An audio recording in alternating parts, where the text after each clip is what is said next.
Boa tarde a todos. Primeiro tenho que pedir desculpas pelo atraso, só que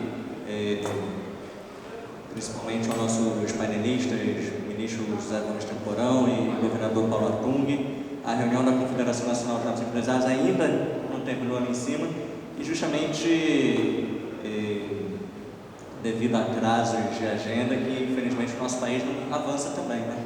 Então já começamos provocando aí o bate-papo de vocês. Eu tenho que pedir desculpas pela ausência do deputado, né, ex-presidente da Câmara de Deputados, Rodrigo Maia, que mandou uma mensagem agora de manhã falando que a mãe dele teve uma cirurgia de última hora e por isso está tendo que atender, né, a família em primeiro lugar sempre.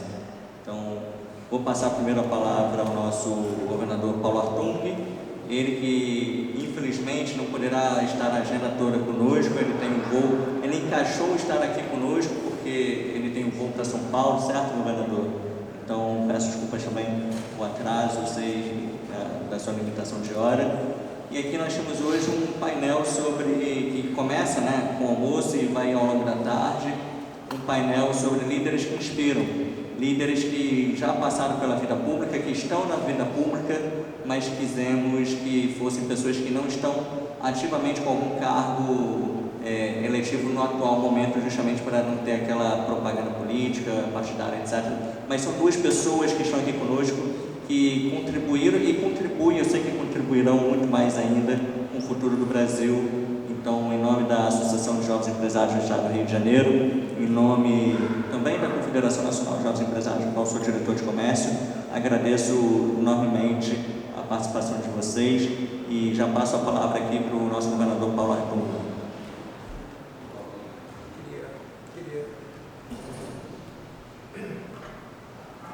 Queria saudar a todos os presentes, dizer da alegria, Pedro, de mais uma vez estar aqui nesse ambiente, o ambiente do comércio. Eu sou filho de comerciante, né? O ambiente de empreendedorismo. É sempre bom estar aqui com vocês, né? Quando esse ambiente é um ambiente focado na nossa juventude, eu fico mais animado ainda, né? Então, é uma alegria. Muita satisfação de estar ao lado do Temporão, né? O Temporão é uma figura nacional extremamente importante quando a gente pensa na gestão do Sistema Único de Saúde do nosso país. É uma bela referência que nós temos. Eu tive o prazer e a alegria de trabalhar junto com ele, né? Estruturando o Sistema Único de Saúde capixaba e dando uma contribuição na estruturação do Sistema Único de Saúde do nosso país. Então, a alegria está aqui. Não está aqui, mas estava na programação, a presença do Rodrigo, né? que eu tenho muita admiração. Acho que o Rodrigo fez uma trilha na vida pública, particularmente a sua presidência na Câmara dos Deputados. Eu acho que ofereceu grandes contribuições ao país, né? Se nós modernizamos a nossa legislação previdenciária e trabalhista no país, eu acho que a liderança do Rodrigo fez muita diferença, né? Então, eu inicio dizendo dessa satisfação. Peço mil desculpas, né? Porque, na verdade, recebendo o convite do Pedro, eu encaixei a minha presença aqui, mas eu tinha já um compromisso com o nosso governador do Rio Grande do Sul, o governador Eduardo Leite, de estar num evento hoje à noite, lá em Porto Alegre. Então, eu vou falar, em algum momento vocês vão me autorizar a sair para mim não perder o voo, porque eu vou fazer uma conexão lá em Congonhas para chegar em Porto Alegre. Então, assim, peço mil desculpas a vocês, né? Mas vocês ficam com crédito comigo, né? O vale um vale aí para uma próxima oportunidade a gente conversar mais. Eu vou direto, posso ir direto, Pedro? Sim. Eu vou fazer uma colocação rápida para vocês. Como eu sou antigo, eu vou twittar, né? Não tem mais tweet, mas eu vou twittar para vocês. Assim, eu vou do geral para o particular, né? Eu vou tentar falar um pouquinho do mundo, porque não tem como pensar as coisas sem olhar o mundo, né? Vou falar um pouquinho de Brasil, né? Então, assim, eu acho que nós estamos vivendo uma quadra delicada no mundo. Isso explicitou já no período da pandemia. O período da pandemia mostrou, primeiro, uma dependência muito grande de várias partes do planeta no fornecimento de produtos, bens e serviços, né? Isso acendeu uma luzinha amarela no mundo, né? E a pandemia, ela acabou provocando também uma certa desorganização das cadeias globais de suprimento, o que colocou em cima da mesa desafios. Vocês lembram aí de várias atividades empresariais paralisadas por falta de peças, partes, mas também gerou sinais de oportunidades. É um mundo que vem nos surpreendendo com a explosão de guerras, onde a gente esperava não ter mais conflitos armados. É o caso da invasão da Ucrânia pela Rússia.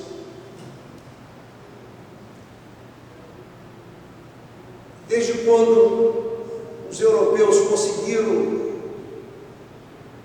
articular o mercado comum, a impressão que eu tinha, não sei se ingênua, é que eles tinham superado aquela posição conflituosa e nós fomos surpreendidos com essa invasão brutal e duradoura, né?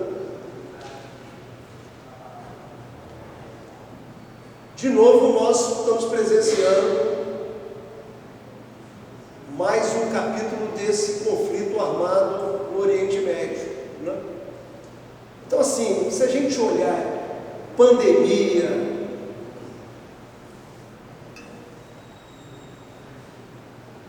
pós-pandemia, quer dizer, já não dava o mundo para amador, né? Como diria o nosso querido maestro Tom Jobim falando do Brasil, né? Quer dizer, com a eleição dos Estados Unidos, eu acho que esse quadro ele se tornou mais complexo, né? Quer dizer, os Estados Unidos, sob a liderança de Trump, introduziram no mundo um conjunto de medidas que operam na contramão de tudo que foi feito pelas lideranças planetárias e particularmente com a liderança forte dos Estados Unidos no pós-guerra. Quer dizer, no pós-Primeira e Segunda Guerra Mundial, o que as lideranças mundiais pensaram é como é que a gente produzir uma vacina, já que eu estou do lado do temporão, eu vou falar de vacina, para evitar que um novo conflito com os dois subsequentes acontecesse no mundo.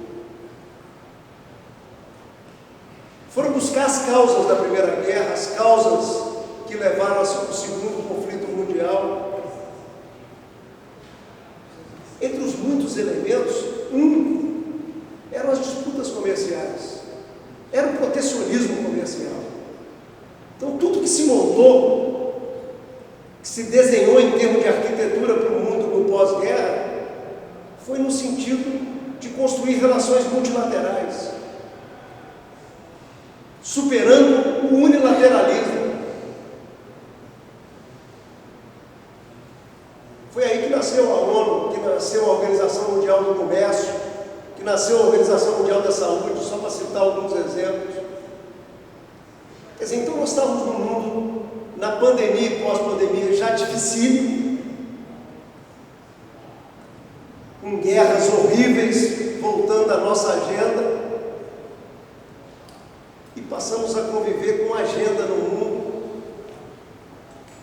que opera na direção do mercantilismo, que opera na direção do protecionismo.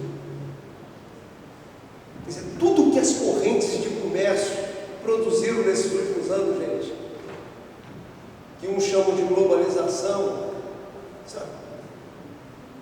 O mundo de gente que a gente tirou no Brasil, na Ásia, em todas as partes do planeta que nós tiramos da extrema pobreza, tudo que nós produzimos, nós passamos a operar numa outra direção nesse momento. Então, assim, é um enorme desafio para a gente esse quadro internacional. Vou descer para o Brasil, porque meu tempo é curtíssimo aqui, senão ele acaba e eu não falo, né? Assim, Brasil, assim, sistematizando muito, assim, eu escrevi isso agora no livro que eu lancei na semana passada. O Brasil é um país que, infelizmente, não aprende com seus erros e não aprende com seus acertos, né? Você vê que os erros muito recentes que nós praticamos, política econômica, política industrial e assim por diante, nós estamos repetindo de tempo em tempo, né? Então não aprendemos com os erros, mas não aprendemos com os acertos, que a gente podia olhar. Por exemplo, como é que nós colocamos a Embraer de pé? Como é que nós colocamos a WEG Motores de pé? São empresas planetárias. Como é que nós colocamos o setor de árvores cultivadas para fins industriais e para fins de restauração de biomas de pé no nosso país? Como é que nós inventamos esse agro moderno no país? Há 50 anos atrás, ou seja, ali na esquina da vida, 50 anos atrás, 5 décadas, nós éramos importadores de alimento. Hoje nós estamos alimentando aproximadamente 10% da população planetária. Quer dizer, esses exemplos que eu estou dando, e muitos outros que eu poderia dar, se eu tivesse tempo, eles deveriam ser verdadeiros holofotes a iluminar caminhos do que fazer no país, do que fazer no Rio de Janeiro, do que fazer no Nordeste, do que fazer nas diversas regiões do país. Outro dia eu encontrei com o ex-governador do Mato Grosso, e ele falou assim, Júlio Campos, ele falou, Paulo, quando eu fui seu colega no parlamento, se eu desse terra no Mato Grosso, tinha gente que não queria. Hoje ninguém consegue comprar um hectare de terra no Mato Grosso, né? Então, assim, nós não aprendemos com os erros e não conseguimos aprender com os acertos. Quer dizer, eu acho que esse é o grande desafio do país. Fizemos muitas coisas boas nos últimos tempos. Modernizamos a autoridade monetária do país. Enfim, fizemos um marco regulatório do saneamento. Hoje eu vi o número, hoje eu abri, antes de vir para cá, o número de investimento em saneamento no país, que já passa de 60 bilhões. Quer dizer, viramos a chave de coisas importantes, né? Mas continuamos tropeçando nas próprias pernas, achando que gasto é vida. Gasto não é vida. Gasto é vida quando você aloca corretamente o dinheiro em coisas que fazem sentido. A gastança por si só gera essa Selic que nós estamos com ela. Isso é vida. Qual é a empresa que fica de pé com a Selic de 15%? Isso não é vida. Isso é não aprender com erros que nós cometemos, que levaram à pior recessão que o país viveu, 15 e 16. Né? Então, assim, indo agora para o final, tempo de escutar que está chegando, então acho que não vou chegar a tempo de pegar o voo. Quer dizer, eu acho assim, que nós estamos numa quadra no país, que quando a gente olha a mesa Brasil, talvez em cima dessa mesa tenha as maiores oportunidades da nossa história. E eu estou falando de política também aqui, coisa que eu não entendo mais, faz parte da minha vida na outra encarnação. Estou falando de política. Tem um ciclo político novo entrando no Brasil. Pode olhar, principalmente nos governos subnacionais. Quando a gente olha a mesa Brasil, porque se não tiver liderança política, esse troço não roda, gente. Não adianta. Essas máquinas nossas aqui são maravilhosas, espetaculares, mas não nos substituem. A gente tem que ter clareza disso. Precisa de gente qualificada, e precisa de boas lideranças, seja nas empresas, seja na vida pública, seja na vida religiosa e assim por diante. Então, assim, eu pensei que as palmas fossem para mim. Estou brincando. Quer dizer, eu acho que quando a gente olha a mesa Brasil, nós temos grandes oportunidades. A primeira oportunidade é essa, é um ciclo novo de lideranças entrando. A segunda é assim, o mundo precisa de alimento. Nós temos mais de 100 milhões de hectares de terra antropizada, passível de ser convertida para a produção de alimentos, de grãos, de energia, de fibras e assim por diante. Isso não tem no mundo. Aonde tem, está em guerra. Vou resumir aqui. Não tem no mundo. O mundo precisa de energia limpa. Além de ter um parque de hidroeletricidade que nós temos sol, estou falando de energia solar, nós temos vento, estou falando de energia eólica, e de novas energias como hidrogênio de baixa emissão que nós podemos produzir. Você vê, nós temos a possibilidade de produzir energia eólica no Nordeste, criando uma base econômica numa região que precisa ter base econômica, assim. Precisa de liderança, precisa que a gente pare de tropeçar nas nossas próprias pernas. As pessoas me perguntam assim, olha, como é que faz? Como é que faz para virar a chave? Nós precisamos de parar de cometer os mesmos erros. Nós precisamos começar a aprender com os nossos próprios acertos. Se a gente puder também se inspirar nos acertos do mundo, melhor ainda. Acredito no Brasil. As pessoas falam, você saiu da política? Eu vou sair da política nunca. A única coisa que eu parei foi de disputar mandatos. Também não parei definitivamente não, depende da circunstância. Mas na política, militando, escrevendo artigo, dando entrevista, vindo aqui conversar com vocês vão me ver velhinho fazendo isso, porque eu sou inconformado.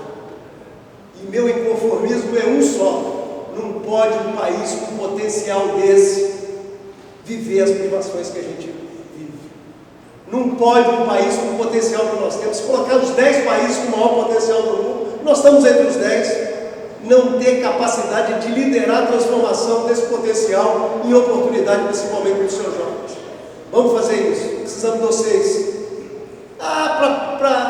Para mim poder participar disso, eu tenho que disputar um cargo de vereador, de deputado, de senador. Pode disputar, mas pode também, como líder empresarial, ser um líder empresarial contemporâneo do seu tempo, que não fica olhando só para o balanço anual da empresa, ou trimestral da empresa, que tem capacidade de olhar para a comunidade que está inserida e para o país que está inserido.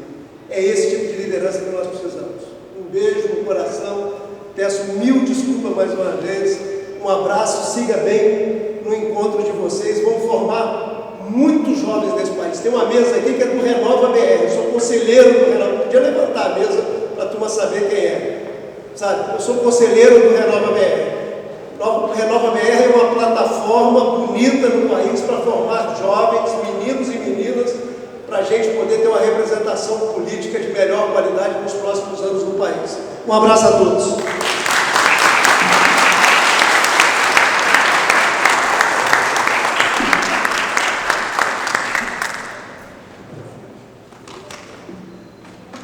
Decorão passa a me representar agora com a procuração aqui já. Tchau para vocês. Obrigado, governador Paulo Artung, pela presença.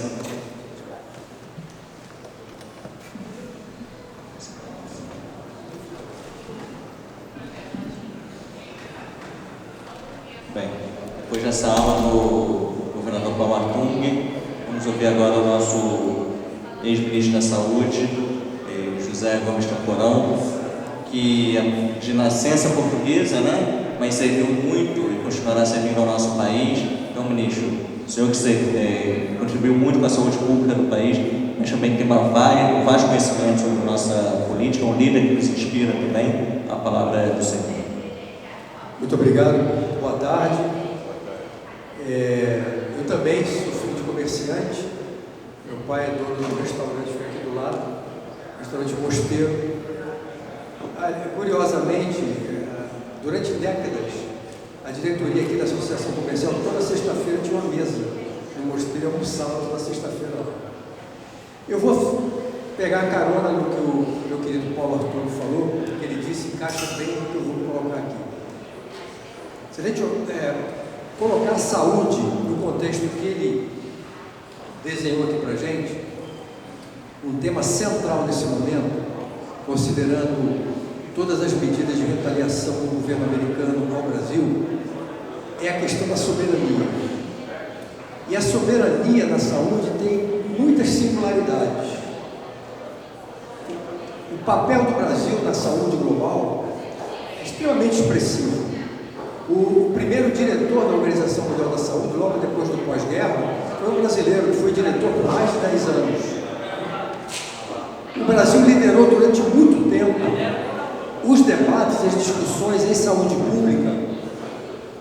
O exemplo mais importante é, por exemplo, a aprovação do primeiro Tratado Internacional de Saúde Pública, Tratado Global, que é a Convenção 4 para o controle do tabaco. Quem é que liderou todo o processo? O Brasil. O Programa Brasileiro de Controle do Tabagismo hoje é referência global. O nosso Programa Nacional de Doenças Sexualmente Transmissíveis e de AIDS hoje é referência global. O Programa Nacional de Imunizações, o PNI, do SUS, é referência global. O único país no mundo que faz mais transplantes de órgãos do que o Brasil é os Estados Unidos. O Brasil é o segundo país do mundo. A nossa Anvisa está entre as 10 primeiras agências reguladoras em termos de prestígio e de qualidade. Então, o soft power da saúde, no termo de Brasil, é extremamente importante. Cooperação Sul-Sul, presença brasileira na África Portuguesa, extremamente importante. O atual diretor da Organização Pan-Americana da Saúde, Jabas Barbosa, brasileiro, pernambucano. Então, o Brasil tem esse capital que foi construído, inclusive com a contribuição extremamente expressiva da Fundação Oswaldo Cruz, de onde eu sou pesquisador, e do Instituto Butantan, em São Paulo. Durante a pandemia, o Brasil só não ficou de joelhos, porque nós tínhamos 2 fábricas de vacinas que conseguiram, através de uma estratégia extremamente importante, inovadora, de encomenda tecnológica, internalizar, no primeiro momento, a vacina do Butantan e logo em seguida a vacina da AstraZeneca com a Fundação Oswaldo Cruz. E eu queria me deter um pouquinho, então, nesse outro olhar sobre a saúde no contexto de risco à nossa soberania. É que a saúde é tradicionalmente olhada pelo senso comum, pelas pessoas, como uma política fundamental para a melhoria das condições de vida, para a garantia da vida. Mas a saúde tem um outro lado, é a sua dualidade, que é a sua dinâmica econômica. Saúde hoje está na fronteira do conhecimento da 4ª Revolução Industrial, inteligência artificial, biotecnologia, química fina, nanotecnologia, novos materiais. É saúde da morte de um lado, a indústria bélica, e saúde da vida de um outro, a indústria da saúde. A saúde no Brasil significa 12 milhões de empregos diretos e indiretos, quando a gente olha o complexo econômico e industrial como um todo. O Brasil tem 213 milhões de habitantes e tem um sistema universal onde a capacidade de compra do Estado é extremamente importante. Nós temos universidades, centros de pesquisa, uma rede de laboratórios oficiais, uma estrutura produtiva extremamente importante, com centenas de indústrias farmacêuticas, de equipamentos, reagentes de diagnóstico. Temos, como eu já me referi, Fundação Oswaldo Cruz, Instituto Butantan e outros laboratórios públicos. Temos a Anvisa. Então nós temos todas as condições para quê? Para produzir internamente no Brasil as tecnologias estratégicas para o nosso país. E o que aconteceu ao longo, quando a gente olha, lá no início do século XX, Oswaldo Cruz foi estudar no Instituto Pasteur, vem para o Brasil e se transforma num ícone do que viria a ser a nova saúde pública brasileira, né? A grande figura da saúde pública. O que Oswaldo Cruz traz quando ele vem para cá? Ele traz o que havia de mais moderno em termos de conhecimento, funda o Instituto Soroterápicos, ali em Manguinhos, e começa a produzir soros e vacinas para enfrentar as doenças prevalentes na época. As décadas que se seguiram, o Brasil tinha um padrão industrial no campo da saúde muito semelhante aos países centrais. O que acontece é que no pós-guerra o Brasil ficou para trás. Com a introdução dos antibióticos, de novas tecnologias, de novos medicamentos, nós desnacionalizamos, vendemos as empresas brasileiras para empresas estrangeiras e ficamos cada vez mais dependentes. Hoje, 90% de todos os princípios ativos que nós usamos para a produção dos nossos medicamentos são importados da Índia, da China, da União Europeia e dos Estados Unidos. Então, o grau de dependência tecnológica é muito alto e não faz o menor sentido. A Índia é uma potência global em termos de produção e de exportação de genéricos. A China, idem, uma potência na exportação e produção de tecnologias de saúde. E o Brasil tem todas as condições de ser um player na produção global e na produção nacional de tecnologias de saúde. E essa política, esse novo olhar sobre a saúde, que eu comecei desenvolvendo academicamente na Fundação Oswaldo Cruz, ainda antes de ocupar o cargo de ministro, eu introduzi em 2007 como ministro, que é exatamente esse novo olhar sobre a saúde e a definição de uma estratégia de redução da nossa dependência tecnológica no campo da saúde, de internalização de tecnologias, através do quê? De parceria público-privada, entre laboratórios públicos e empresas detentoras de capital. Ou seja, o detentor da patente, o que eu ofereço para ele? No mercado interno durante um período, e nesse período ele transfere a tecnologia, a plataforma tecnológica. Nós já temos, de 2007 para cá, dezenas de projetos desses, com sucesso, internalizamos muitas tecnologias e agora, como vocês sabem, a saúde é uma das áreas estratégicas do novo plano econômico do Brasil, da nova indústria Brasil, onde o Ministério da Saúde, o Ministério da Indústria e Comércio, o Ministério da Ciência e Tecnologia e um conjunto de organizações e instituições, através do grupo interministerial, conduz essa nova abordagem. Não é? Nós estamos, nesse momento, investindo muito, não só nessas parcerias de transferência, que a gente chama de parceria para o desenvolvimento produtivo, mas também para inovação radical. O exemplo da vacina da Fiocruz, da AstraZeneca, é um bom exemplo. Foi uma inovação em compra pública. A gente usou o conceito de encomenda tecnológica. O que é isso? É o compartilhamento de risco. No início do desenvolvimento de uma tecnologia, no caso era uma vacina, ela estava ainda em fase 3, iniciando fase 3, que é a etapa fundamental, onde você testa a vacina em milhares de pessoas, para ver se ela realmente funciona. O Brasil, então, o Ministério da Saúde e a AstraZeneca e a Universidade de Oxford assumiram conjuntamente o risco envolvido no desenvolvimento daquele produto. Se o produto não chegasse ao mercado, o prejuízo seria compartilhado, mas o produto chegou ao mercado e salvou milhões de vidas.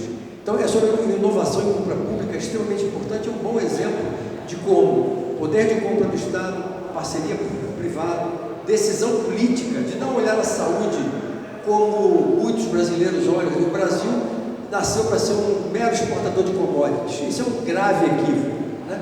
O exemplo que o Arthur falou, Embraer, o Brasil só está alimentando 10% do mundo hoje, por quê? Porque a Embrapa é uma empresa pública de biotecnologia, que mudou radicalmente a produtividade do campo brasileiro, do agronegócio.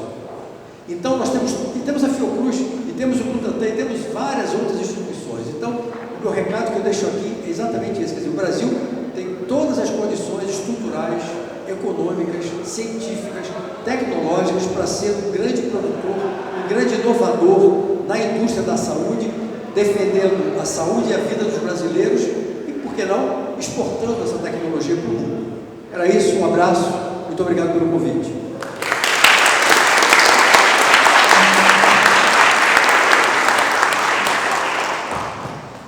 Ministro, obrigado pela sua participação. Obrigado pela sua participação. O senhor falou aí da AstraZeneca, da Covid. Muito se falou de um novo mundo aqui. Eu vou dar uma filosofada do que aconteceu, né, na Covid. Muito se falou que teríamos um novo mundo pós-Covid e pouco vemos um novo mundo pós-Covid. Continuou tudo igual, que sabe pior. Então eu queria te perguntar, o senhor como médico, pesquisador, eu sou inclusive grande fã da Fiocruz, meu pai foi da Fiocruz por muito tempo, há 20 anos atrás, então sei do trabalho que realizam lá. E esse novo mundo dentro da perspectiva da saúde, como que o senhor enxerga o pós-Covid, as novas tendências, etc? Bom, essa é uma pergunta muito importante, porque o que se esperava quando surgiu a pandemia de Covid-19? O que se esperava? Em termos globais, o que se esperava era solidariedade, compartilhamento de conhecimento e apoio mútuo no enfrentamento da pandemia. O que nós vimos? Fechamento, redução de exportação de tecnologias, vocês todos sabem. Tem um avião que saiu da China para o Brasil com respiradores, ele pousou nos Estados Unidos e de lá não saiu mais, e os respiradores foram todos apreendidos. Ao invés de solidariedade, fechamento, ao invés de humanismo, egoísmo, e toda aquela filosofia que você colocou muito bem, muitos filósofos afirmaram, muitos políticos e muitas pessoas importantes, que o mundo iria mudar radicalmente, para um mundo mais solidário, para um mundo menos competitivo, para um mundo onde o conhecimento pudesse ser compartilhado, onde a produção de tecnologias como vacinas e outros insumos pudesse estar à disposição de toda a humanidade. O que aconteceu de lá para cá? Exatamente o contrário. A Organização Mundial da Saúde hoje está mais fragilizada do que estava à época. Os Estados Unidos saíram da Organização Mundial da Saúde, que é um erro político gravíssimo, e pateticamente a Argentina está vivendo uma situação de crise agora de novo, foi um país do mundo que seguiu os Estados Unidos, né? Os nossos irmãos, realmente, é incompreensível isso.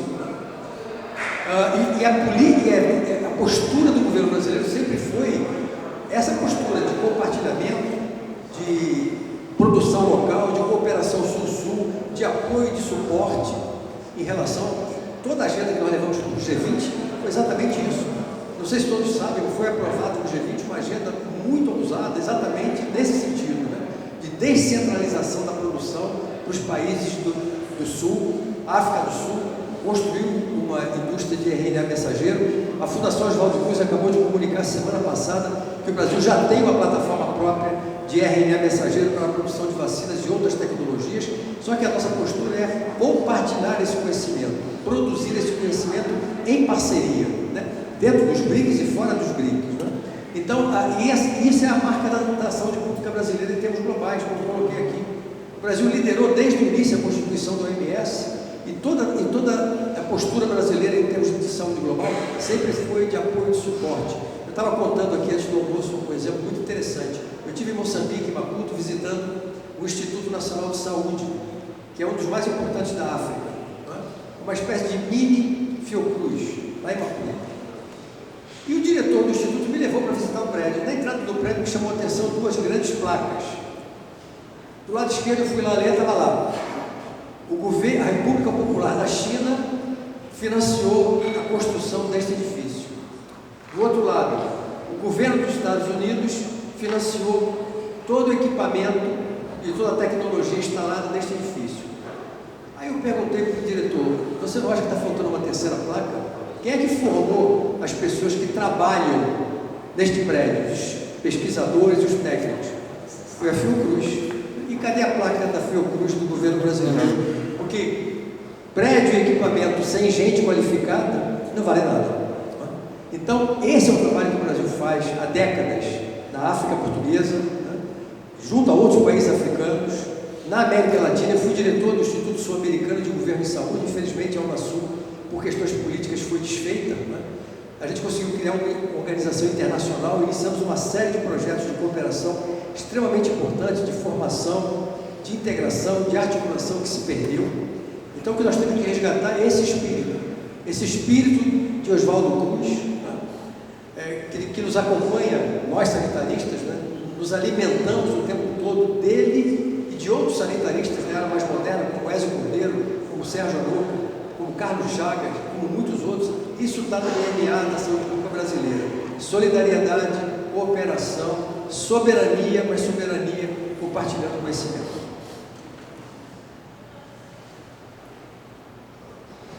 Obrigado, ministro. Alguém quer fazer alguma pergunta? Tem mais uma aqui meio ousada, se você me permitir, mas alguém quer fazer alguma pergunta? Antônio, Matheus, leva ali para... Por favor.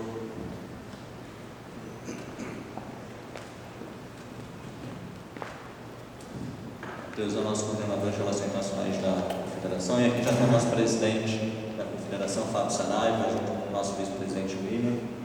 Já pensamos que acabou. Por favor, Antônio, por favor, você. Ministro, boa tarde. O senhor falou muito sobre desenvolvimento tecnológico na saúde pública no Brasil, mas eu senti falta sobre inteligência artificial. Qual é a sua opinião sobre isso aplicado à saúde pública brasileira? Não, essa é uma área que já está revolucionando, eu diria que de um lado a medicina, a prática médica, e de outro lado também a saúde pública. Então eu vou fazer dois breves comentários aqui. Vamos pensar do ponto de vista de uma coisa que o Brasil está desenvolvendo neste momento, né? Acho que todos já devem saber, durante a pandemia, o Banco Itaú criou o Instituto Todos pela Saúde e definiu criou um fundo de R$1 bilhão, que na verdade foi utilizado parte desse fundo para construir aquele hospital moderníssimo na Fundação Oswaldo Cruz, de doença, Instituto Nacional de Infectologia, com cerca de 200 leitos. Ele foi construído em 120 dias, é uma coisa impressionante, quer dizer. E esse instituto continuou operando, e ele vem trabalhando no quê? Num projeto de modernização e de aumento da capacidade brasileira de se preparar para futuras pandemias e emergências de saúde pública. A gente sabe que a questão do aquecimento global, a questão do acesso à água, a questão do desmatamento, a questão de, à medida que o homem vai entrando na mata, o risco de vírus que circulam entre animais ali possa saltar de espécie e criar uma nova pandemia. Não foi simples que aconteceu com o Covid-19. Então o Brasil tem que se preparar de maneira mais profissional, mais técnica, mais sustentada para enfrentar futuros problemas que já estão aí e que surgirão. Então o ministro Padilha encomendou a gente, eu faço parte desse grupo, uma proposta, um projeto da criação de alguma coisa parecida com o CDC americano, tá? Centro de Controle de Doenças. Uma instituição pública, mas dentro de um regime jurídico novo que lhe dê agilidade, capacidade de contratar epidemiologistas, matemáticos e outros profissionais, um quadro enxuto, com autonomia orçamentária e financeira, com uma tabela salarial diferenciada. Nós estamos nesse momento discutindo com o governo como é que se faz esse desenho. Vai ter que ser um projeto de lei criando uma nova política de Estado para enfrentamento de emergência de saúde pública, e aí a inteligência artificial é simplesmente central, né?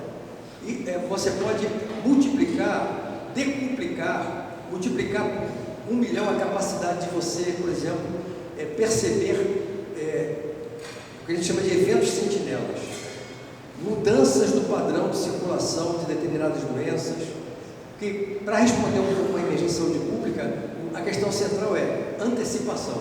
Como é que eu me antecipo a um risco em saúde pública antes dele se disseminar? Essa é a questão central. A inteligência artificial entra aí como uma ferramenta poderosíssima, né? Integrando redes de informações, acelerando processos, criando novos indicadores, sinais de alerta, integrando dados. O outro exemplo se dá na prática médica. Eu posso te afirmar com segurança que algumas das especialidades médicas que a gente conhece hoje não existirão daqui a 10, 20 anos. Por exemplo, hoje você precisa, para fazer um exame de fundo de olho, você vai no oftalmologista e ele com um aparelho, o olho do oftalmologista, um aparelho vê a retina do paciente e examina. IA faz isso com muito mais competência, com muito mais acerto. Mesma coisa a dermatologia, né? A capacidade que a IA vai te dar de você detectar precocemente lesões de pele vai ser importantíssimo. Já existem vários programas de inteligência artificial rodando aqui no Rio de Janeiro e no Brasil, por exemplo, inteligência artificial trabalhando em cima de tomografias computadorizadas, detectando precocemente micronódulos que escapariam à análise do radiologista, e você aí conseguiu detectar. Isso criou até um novo protocolo, né? Grandes fumantes que fumaram por mais de 10, 20 anos, o protocolo novo é fazer tomografia de baixa densidade, onde a inteligência artificial está ajudando o radiologista a detectar precocemente esses pequenos nódulos. Então, a inteligência artificial é uma nova área de conhecimento fundamental que vai ter um grande impacto na epidemiologia, na saúde pública, na criação do que a gente chama de inteligência epidemiológica. Esse é o nome perfeito, né? Mas também na prática médica.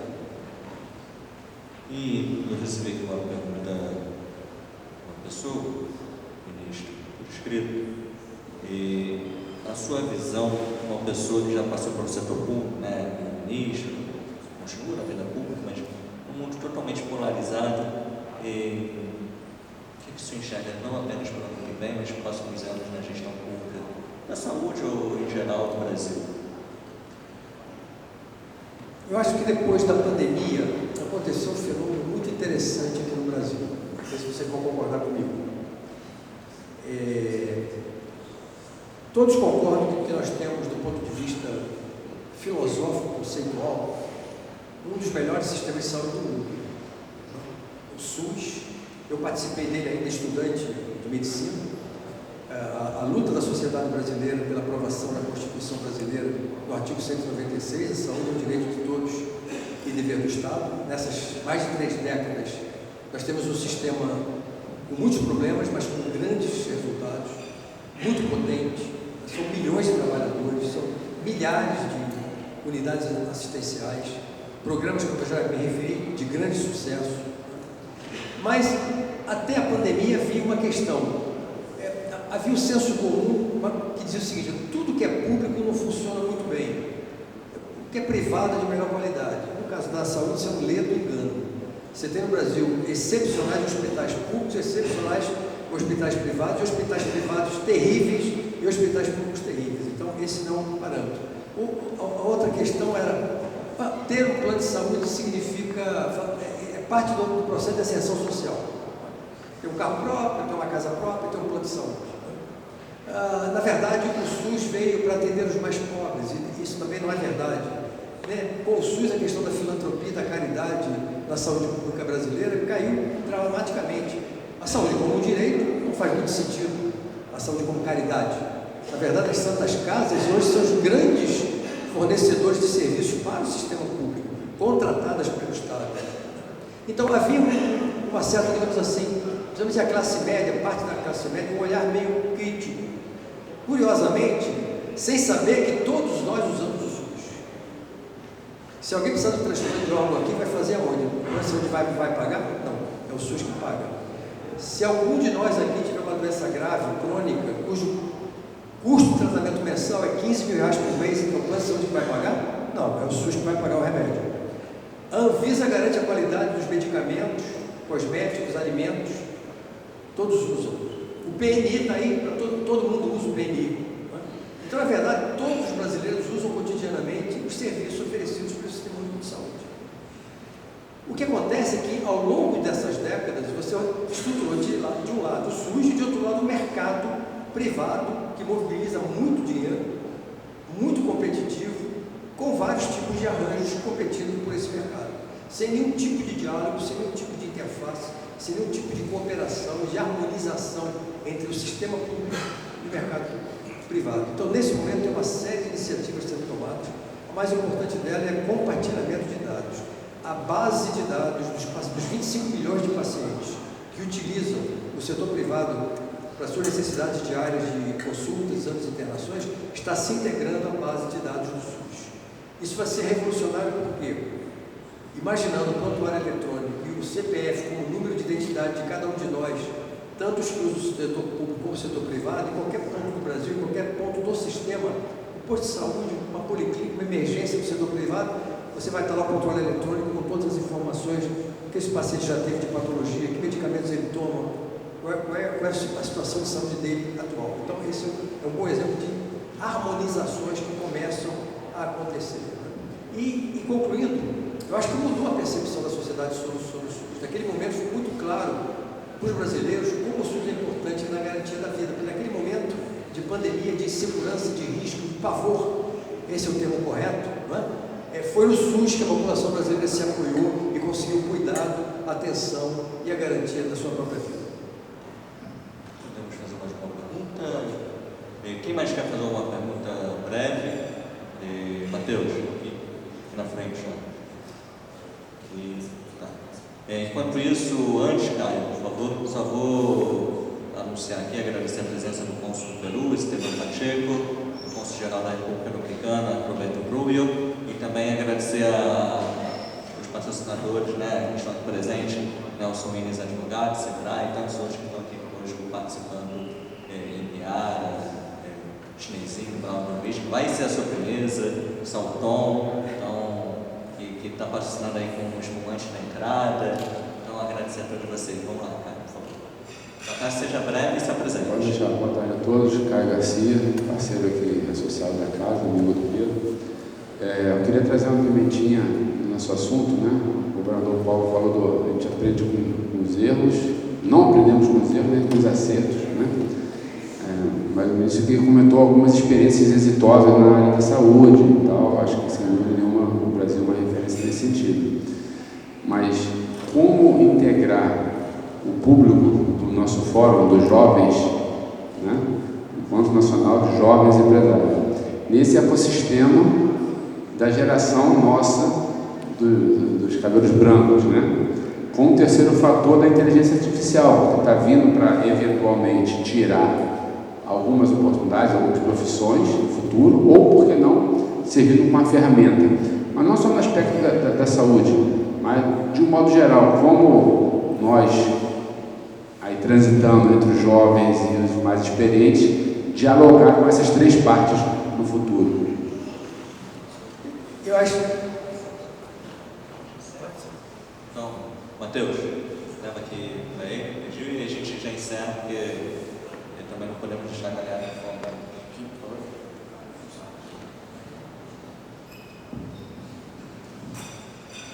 Ministro, eu sou membro do conselho aqui da Casa da Associação Comercial e sei que temos aqui um grupo Chamon, que tem se dedicado à telemedicina, e essa telemedicina tem proporcionado uma série de melhorias no atendimento, principalmente de funcionários de empresas. Eu gostaria de saber a avaliação do senhor sobre o futuro da telemedicina. Excelente. Bom, em relação à primeira pergunta, eu acho que o papel das associações aqui nós temos os jovens empresários, quem sabe alguns deles vão se interessar pelo campo da saúde. Então eu deixaria aqui uma mensagem, na verdade. A pior coisa que se pode pensar quando alguém quer entrar no mercado da saúde é imaginar que a saúde é uma mercadoria. A saúde não é uma mercadoria. No Brasil, a saúde é um direito. É claro que o empresário do campo da saúde tem todo o direito, e a medicina privada brasileira é pujante, mas princípios éticos, princípios de transparência, princípios de honestidade, princípios de humanização. Aliás, estou me lembrando daquele general chinês, 3.000 anos antes de Cristo, eu estou repetindo um pouco o que ele falava que deveriam ser as virtudes do bom líder, né? Compaixão, autoconhecimento, transparência, capacidade, ouvir com quem você está dialogando. Então, aí eu vejo, eu acho que o papel das associações é extremamente importante. Porque uma coisa é você tomando uma iniciativa pessoal, fazendo um MBA, você interessando por uma questão específica desse campo da saúde tão diverso. O outro comentário que eu queria fazer, agradecendo essa pergunta, é, infelizmente, o que nós estamos vendo hoje nas redes sociais é uma picaretagem generalizada de médicos, psicólogos e outros profissionais, nutricionistas, vendendo fraudes, desinformando e colocando a população em risco. Eu mesmo, que sou usuário das redes, denunciei várias vezes no Instagram, eu me deparei com uma propaganda da fosfetanolamina para a cura do câncer. Vocês sabem o episódio da fosfetanolamina. Teve que ser derrubado no Supremo, foi uma fraude, deixou muita gente rica. Então é deplorável, né, que profissionais formados, né, usem o espaço das redes sociais apenas para buscar enriquecimento, colocando em risco a saúde pública. Eu lamento que nem o Ministério Público, nem as ordens profissionais, Conselho Federal de Medicina, Conselho Federal de Farmácia, Conselho Federal de Psicologia, se manifestem e tomem medidas. Por isso que é tão importante a aprovação da lei de regulamentação das plataformas.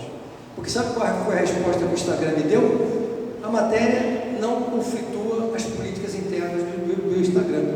Então, acabou de dizer para mim que o Instagram compactua com uma fraude, com a tentativa de comercialização de uma fraude. Então, esse é um espaço delicadíssimo. Nós vamos precisar de um novo código de ética profissional, considerando o que acontece hoje nas redes sociais. Então, eu diria que para o empreendedor que se interessa por saúde, quer começar a conhecer, estar abrigado dentro de uma associação que zele pelos princípios da transparência, da ética, da humanização, da defesa da vida e construa o seu negócio em cima disso, são questões absolutamente centrais. Telemedicina, vamos falar de telesaúde, porque hoje essas plataformas de atendimento virtual estão disseminadas para psicólogos, nutricionistas, médicos e outros profissionais, né? Isso é muito antigo. Eu inaugurei a primeira rede de telesaúde no Brasil em 2008, em Parintins. Nós fizemos uma consulta em tempo real, numa equipe de saúde da família, de um paciente com uma lesão de pele, e o especialista, professor da USP, né, em tempo real, ajudou o médico de família do local a fazer o diagnóstico e a conduta, né? De lá para cá, houve uma revolução na internet, né? A internet naquela época estava engateando, agora nós temos uma capacidade brutal. Então, é uma tecnologia que veio para ficar, ela é extremamente importante, né? Veja que o Conselho Federal de Medicina ainda não regulamentou a prática médica através da telemedicina, né? Mas muitos já utilizam. Eu diria que tem duas inovações no campo da medicina que vão impactar profundamente o futuro da prática médica. Um deles é esse, e o outro são as tecnologias vestíveis, né? A utilização de smartwatch e outros equipamentos que podem permitir, por exemplo, que um paciente com uma arritmia cardíaca esteja transmitindo permanentemente para o computador ou celular do seu médico, da equipe da família, o seu eletrocardiograma, ou uma tecnologia que permita que o paciente esteja enviando dados sobre o seu nível de glicemia para a sua equipe de saúde da família, né? Ou outras coisas que estão sendo desenvolvidas e pesquisadas. Então, de um lado, as tecnologias vestíveis e de outro lado, o telesaúde ou a telemedicina já estão tendo e terão um impacto muito importante. Claro que eles trazem alguns riscos, né, éticos. Alguns especialistas questionam se para algumas especialidades isso realmente funciona, mas para outras especialidades funciona muito. Eu vou brincar com vocês um pouco aqui, os mais velhos vão entender, os mais jovens também. Quando nós éramos crianças, o que nossos pais faziam quando a gente ficava doente? Liga para o pediatra, né? Telefone, pega o telefone, agora é zap, né? Coitado dos pediatras, eles não conseguem nem dormir, é uma enxurrada de zaps. Ora, agora qual é a diferença de ligar para o pediatra? Meu filho está com febrão, faço o quê? Faz isso, isso e isso. Agora você tem uma tela interagindo, onde você pode mostrar o bebê, né? Dá até um zoom na respiração dele, o que está acontecendo, abre a garganta. Dá para fazer até alguns exames à distância, desde que bem orientados. Ministro, te agradeço muito pela sua participação aqui conosco. Tenho certeza que contribuiu grandemente com a visão de todos aqui que estão, e espero que possamos ter novas oportunidades, não apenas aqui no Rio, mas a Confederação tem eventos pelo Brasil todo, inclusive o nosso próximo encontro vai ser em Belém do Pará, no final do ano, então pós-COP, também é um lugar muito suscetível à saúde pública, né? Então, agradeço o nome de todos, passo a palavra para o Matheus. Obrigado, Matheus. Agradecemos a todos pelas perguntas, peço desculpas por não estamos atendendo nesse momento, mas temos espaço para a interação com o almoço. E agora, para o encerramento, antes de podermos nos servir, passo a palavra para o presidente da Confederação dos Jovens Empresários, Fábio Saraiva, para o encerramento da cerimônia.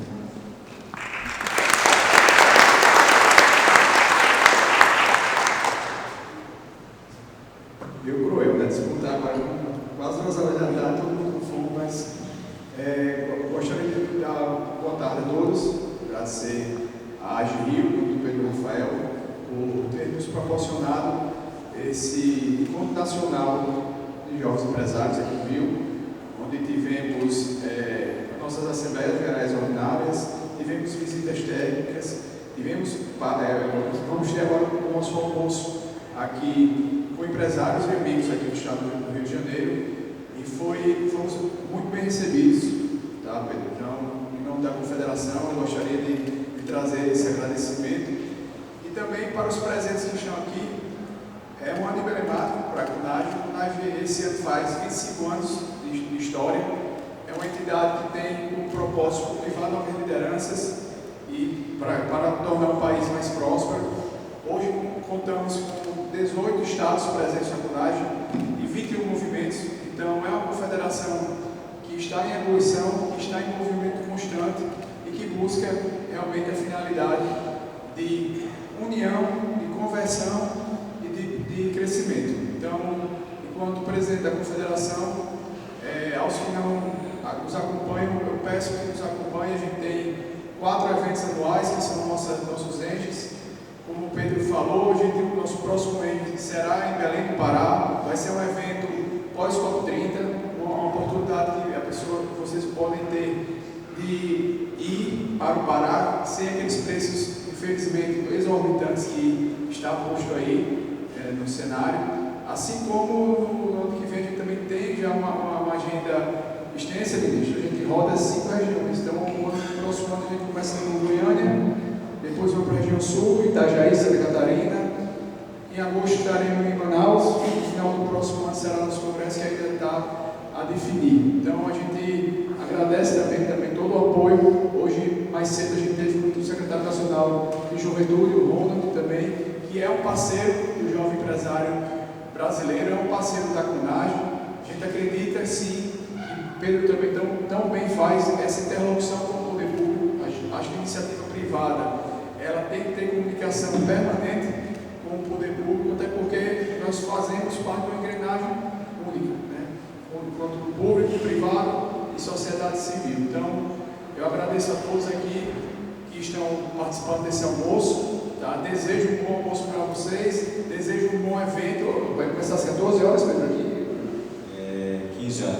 15 horas teremos também uma rodada também de palestra, então convido todos a participar. Então, muito obrigado e uma boa tarde a todos.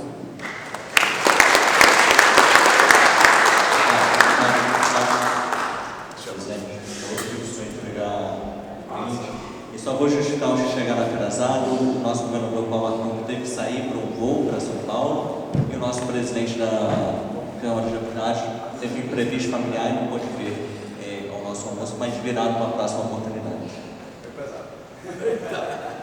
Muito bom, obrigado. Obrigado, senhor.